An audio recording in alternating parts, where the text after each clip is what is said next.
Le financement d'une campagne électorale est strictement encadré. Le compte de campagne est géré par un mandataire financier désigné par le candidat. Ce compte doit retracer précisément l'origine des recettes et la nature des dépenses engagées. Dépenses qui sont plafonnées à 16 851 000 euros par candidat au premier tour et 22 509 000 euros au second tour. Le financement de ces dépenses peut provenir des partis politiques, des apports personnels des candidats, des emprunts à des entreprises, des établissements de crédit ayant leur siège dans l'Union européenne. Les dons et aides matérielles des entreprises et de toute personne morale sont interdits depuis 1995.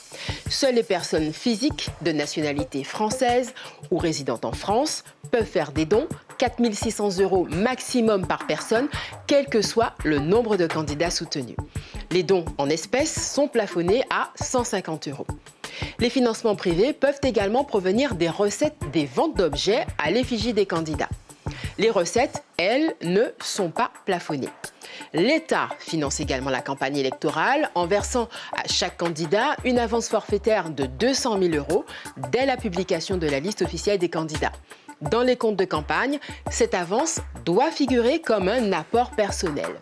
Les frais de campagne officiels à la radio, à la télévision, des professions de foi des candidats et des affiches sur les emplacements officiels sont également financés par l'État, dépenses qui, en revanche, ne doivent pas figurer dans les comptes de campagne.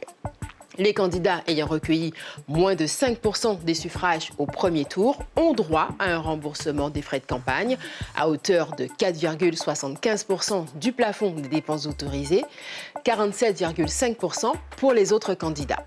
Au second tour, le remboursement s'élève à 47,5% du plafond des dépenses autorisées pour le second tour.